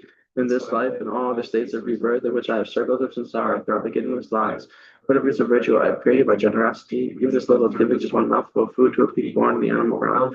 Whatever roots of virtue I have created by guarding morality, whatever roots of virtue I have created by following conduct, whatever roots of virtue I have created by fully ripening sentient beings, whatever roots of virtue I have created by generating good teaching, whatever roots of virtue I have created by my unsurpassed truth and wisdom. All these assembled and gathered, combined together, fully dedicated to the unsurpassed, the unexcelled, the higher than the superior to the superior, thus I completely dedicate to the highest perfectly completed enlightenment, just as the previous Buddha Bhagavans are fully dedicated, just as the future Buddha Bhagavans will fully dedicate, just as the presently abiding Buddha Bhagavans are fully dedicated, like that I too dedicate fully. I confess all negativities individually, I rejoice in the merits, I urge and implore all Buddhas to grant my requests. May I receive the highest, most sublime, transcendental wisdom. To the conquerors, the best of humans, those who are living in the present time, those who live in the past, and those who will likewise come. For all those with qualities as vast as infinite oceans, peaceful that approach for refuge. Okay, let's see about the time is. Does anyone need to stop at 11:30, or can we go over a little bit? Everyone's okay with going over a little bit. All right, maybe we go over to, let's say, 11:45, and see how much we get done by then. Okay. Sincere, the heart of transcendent knowledge. Thus have I heard, once the Blessed One was dwelling in Rajagriha at Vulture Peak Mountain, together the great gathering of a Sangha of monks and the great gathering of a Sangha of Bodhisattvas. At that time, the Blessed One entered the Samadhi that expresses the Dharma called from mountain nations. And at the same time, noble Avalokiteshvara, Bodhisattva Mahasattva, both practicing the profound Rajagriha, saw in this way. He saw the 5 skandhas to be empty of nature. Then, through the power of the Buddha, Venerable Shariputra, said noble Avalokiteshvara, Bodhisattva Mahasattva, how should a son or daughter of a noble family train who wishes to practice the profound Prajnaparamita? Just in this way, noble Avalokiteshvara, Bodhisattva Mahasattva, said to Venerable Shariputra, O Shariputra, a son or daughter of a noble family who wishes to practice the profound Prajnaparamita should proceed this way. Seeing the 5 skandhas to be empty of nature, the form of emptiness, emptiness also is form. Emptiness is no other than form is no other than emptiness. In the same way, feelings, perception, formation, and confidence are emptiness. Such are which are all dharma are emptiness. There are no characteristics, there is no birth and no cessation, there is no impurity and no purity, there is no decrease and no increase. Therefore, Shariputra and emptiness, there is no form, no feeling, no perception, no formation, no consciousness. No eye, no ear, no nose, no tongue, no body, no mind, no appearance, no sound, no smell, no taste, no touch, no dance, no mind, no mind, no dharma, no mind, consciousness, that ignorance, wind, and removes from the religion. No suffering, no origin, no suffering, no cessation, suffering, no path, no wisdom, no attainment, and no non-attainment. Therefore, Shariputra, the Bodhisattvas have no attainment. They abide by means of Prajnaparamita. Since there is no obscuration of mind, there is no fear. It should have all seen attained complete nirvana. All the Buddhas of 3 times by means of Prajnaparamita fully awakened to unsurpassable true complete enlightenment. Therefore, the great mantra of Prajnaparamita, the mantra of great insight, the mantra, the unequaled mantra, mantra that calms all suffering should be known as true, since there is no deception. Prajnaparamita mantra is said in this way. Deata, Gate, Gate, Parakate, Parasamgate, Bodhisoha. Dashai Pusha, the Bodhisattva, training for Parabrahma. Then the Blessed One arose to Natamani and praised noble Avalokiteshvara, the Bodhisattva, Mahasatva, saying, Good Guru, son of noble family, thus it is, son of noble family, thus it is. When she back approached the Brahmana, just as you have taught, and all the Tathagatas will rejoice. The Blessed One had said this, Venerable Shariputra and noble Avalokiteshvara, Bodhisattva, Mahasatva, that whole assembly of the world with its gods, humans, heroes, and Gandharvas rejoice, praise the words of the Blessed. So Tibetan.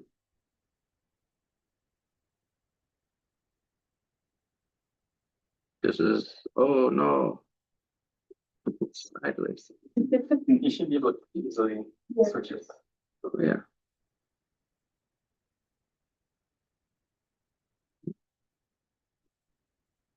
Oh, yeah. Oh, because it did the whole, whatever. It's almost there.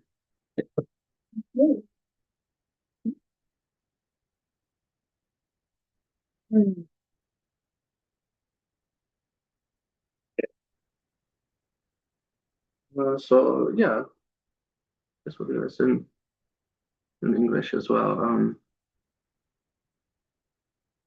Yeah, that's fine. Oh, do you have a preference? English, because the Tibetan, right? The letters are there. The transliteration is there, right? Of the transcription. Tibetan is better. English is better. Maybe for now. Yeah. Okay. For now, I'll do English. Okay. Namo Aryataraye. I salute Chen, the powerful one, treasure of compassion. In the most perfect place, the Potala, born of the green letter Tom, Joma emanates on the light rays of Tom. Joma and your entourage, please grant your presence. The gods and demigods bow their crowns at your lotus feet, the one who liberates all the destitute. I bow to you, Joma the mother. To the noble Aryatara and to the Buddhas and their sons of the three times and 10 directions, I bow in sincere faith. I make both actual and imagined offerings of flowers, incense, lamps, food, music, and so on. Noble assembly, please accept these offerings. From beginning of time until now, repent all the 10 unvirtuous acts. 5 actions that are limited consequences, and all are skillful actions influenced by obscuring passions. I rejoice in the merit of the Shravikas, Pratyeka Buddhas, Bodhisattvas, and ordinary beings gathered in the 3 times. I pray that the wheel of Dharma be turned in the form of the Hinayana and Mahayana according to the wishes and mentality of the many kinds of beings. Until samsara is emptied, may the Buddhas not pass into nirvana, but look after all beings drowning in the ocean of samsara. May whatever merit I have made become the cause for enlightenment, and may I quickly become the savior of beings. I salute the supreme, noble, and exalted Tara. Salute her who is the savior, the swift one without fear, who with Tutare banishes fear. The savior who gives with Ture all that is required. I bow to her of the letter Soha. Salute her who is the Savioress, the swift one without fear, whose eyes are like lightning, formed from the open lotus of a tear on the face of Chen, Lord of the triple world. Salute her whose face is fashioned from 100 moons of autumn, who gleams with the revealing light of 1,000 stars.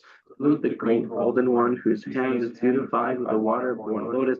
She who is the field, through whom the 6 perfections are made manifest: generosity, diligence, peacefulness, austerity, patience, and samadhi. Salute her who is the mount on the heads of the Buddhas, accomplisher, and victory, whom the holy perfected Bodhisattvas serve. Salute her who fills the 7 worlds of desire, direction, and space with the letters Tutare Hum, spurning them underfoot, and has the power to control all without exception. Salute her who is worshipped by Chakra, Agni, Brahma, Vayu, and the various powerful ones, before whom elemental spirits, zombies, those living on odors, and swarms of malevolent spirits give praise. Salute her who defeats the snares of others with straight and pay, with the right hand drawn in and left leg extended, her feet tremble as she sits folded amidst the fierce blazing fire.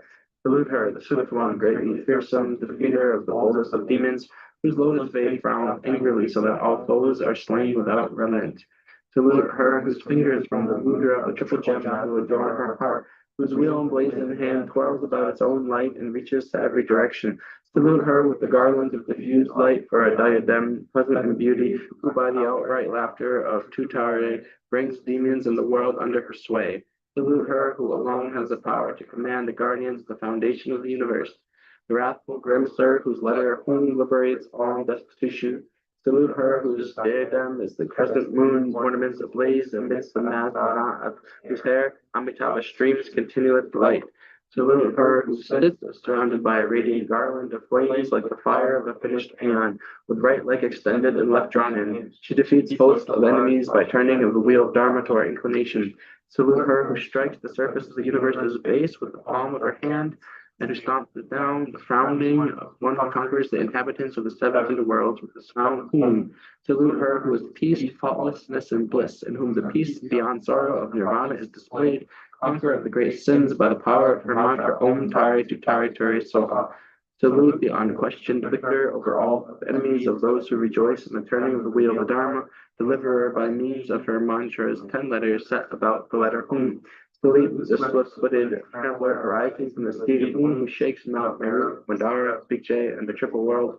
Salute the one with the rabbit-marked moon in the form of the ocean of gods in her hand, who by uttering her mantra of the two taras and the syllable Pe removes all poisons completely. Fill her whom the kings of the gods, all deities, and every other being serve and attend. The joyful beauty of whose form is an armor against all evil dreams and contention. Salute her whose eyes are luminous and clear like the sun or the full moon, who removes diseases and plagues by reciting the two haras and tutare. Salute her with the perfect power to pacify the threefold thusness, whom the vanquisher of the hosts of demons, zombies, and malevolent spirits, Kure the Excelled. This is the root mantra of praise and the 21 salutations.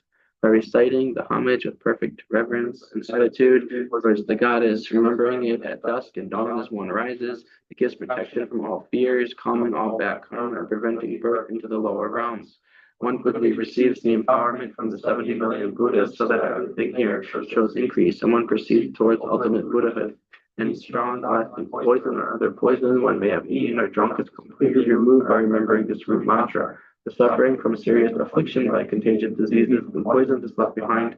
Also for others by means of 7 repetitions and the 3 sessions before noon, 3 sessions after noon. Then if a son is wished for, a son will be obtained. If wealth is wished for, acquired wealth will be obtained.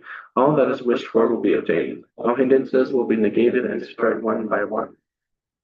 Dari soha, dari soha. Dari soha.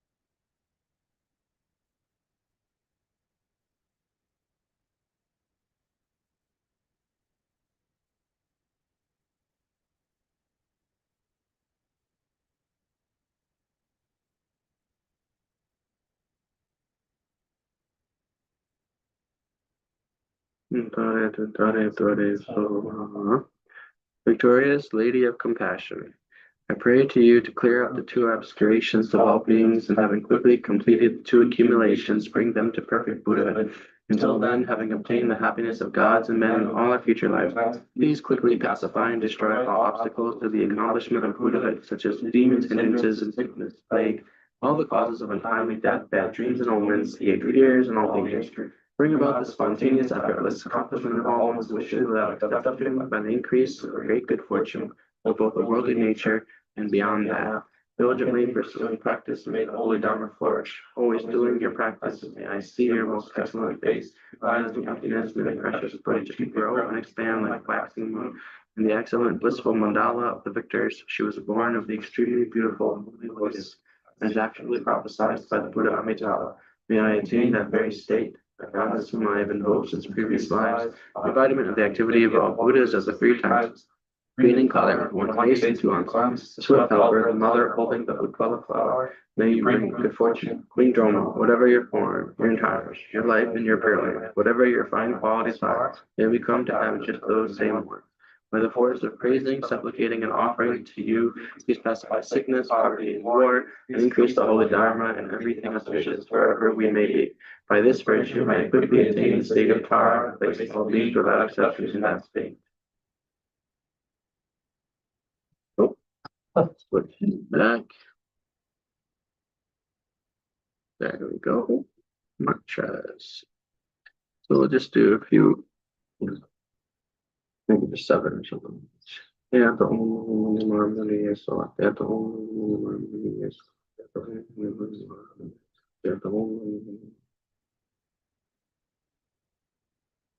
the only harmony is so home budget should have been message home.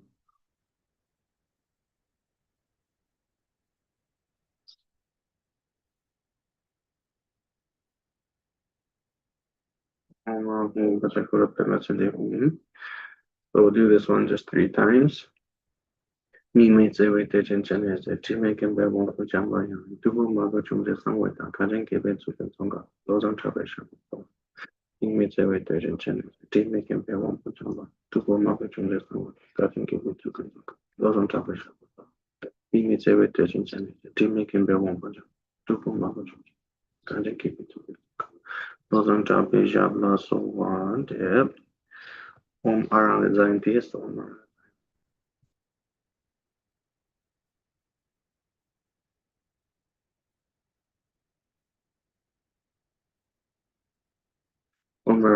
ties so arabadana di arabadana.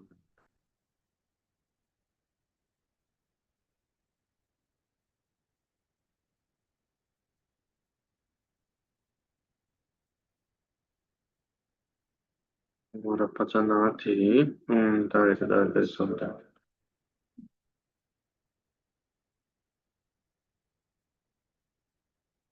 Dare so.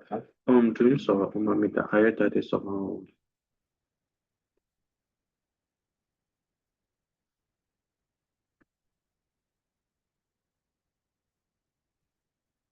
Dream so, mamita higher that is so harm. They are the bacons and not bacons and runs of someone cut is so hard.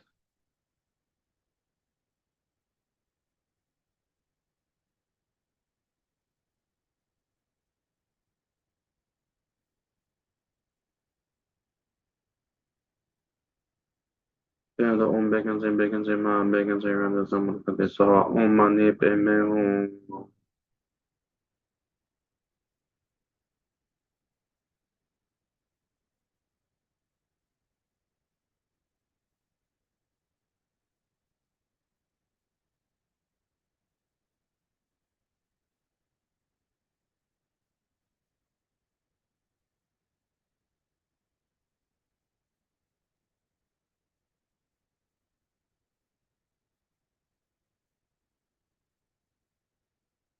Money pay me home. Vajapani home.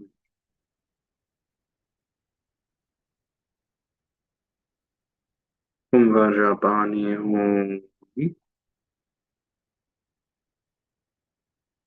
Jo Rama Jo Rama Jo Karara Chan Mo Rama Achadaja Jo Rulu Rulu Jo Rama Jo Rama Jo Karara Chan Mo Rama Achadaja Jo Rulu Rulu Jo Rama Jo Rama Jo Karara Chan Mo Rama Achadaja Jo Rulu Jo Rama Tunjo Kalara Chen Rama Achada Chetunjo Rulu Jo Rama Tunjo Kalara Chen Rama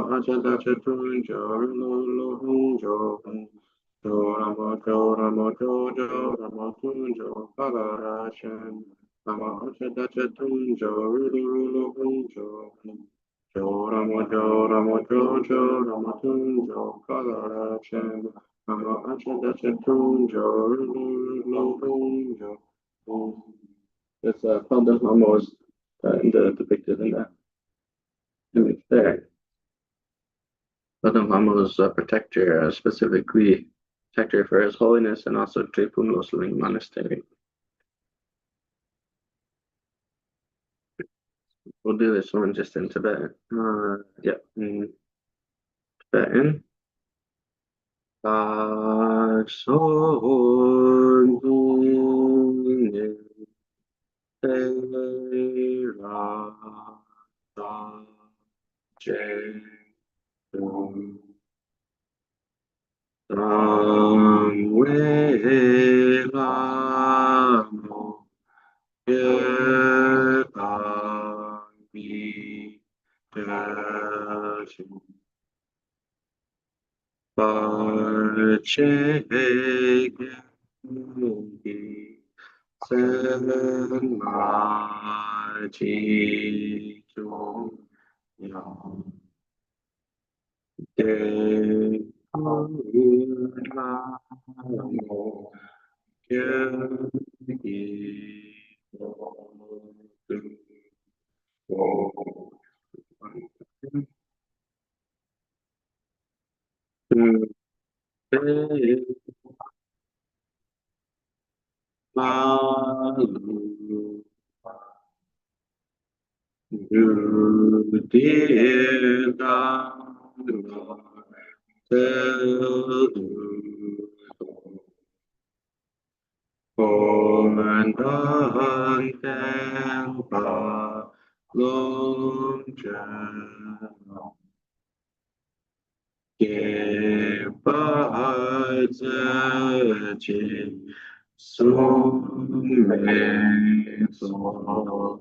Om Benza Sava Samaya Manu Pradaya Benza Savatanya Pradita Adito Me Bava Suvokayo Me Bava Suvokayo Me Bava Nanurato Me Bava Sarasudi Me Parato Sarasam Vidam Shriyam Karo Om Ha Ha Ha Ha Ho Bhagavan Savatata Kata Prizama Me Munza Prizama Bhava Maha Samaya Sata Arum Final dedication. So again, dedicating so that, oh, the prayer says it all, but really that the Dharma will flourish in the world and also for yourself, that all the conditions to learn the Dharma, practice the Dharma, and to really transform your mind and become a Buddha, generate bodhicitta, generate wisdom, emptiness, and renunciation, and to be just a, day by day become a kinder person who's more accepting, understanding, and has a very stable mind that can handle anything that comes in life. From my two collections, vast as space that I have amassed, I'm working with effort at this practice for a great length of time. May I become the chief leading Buddha for all those whose mind's wisdom eye is blinded by ignorance. Even if I do not reach this state, may I be held in your loving compassion for all my lives, Manjushri. May I find the best of complete graded paths of the teachings, and may I please all Buddhas by practicing. Using skillful means drawn by the strong force of compassion, may I clear the darkness from the minds of all beings. With the points of the path devised to learn them, they hold Buddhist teachings for a very long time. With my heart going out with great compassion, whatever direction the most precious teachings have not yet spread, or once spread have declined, and exposed this treasure of happiness and aid. May the minds of those who wish for liberation be granted bounteous peace, and the Buddhist deeds be nourished for a long time, by even this graded course to enlightenment, completed due to the wondrous virtuous conduct of the Buddhas and their sons.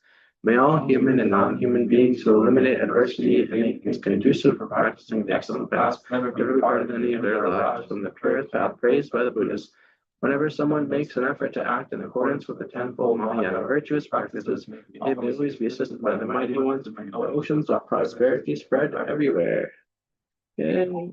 I feel like I should have the rice and do that. Auspicious, and the prayers for auspiciousness. That's okay. Okay, thank you, everybody.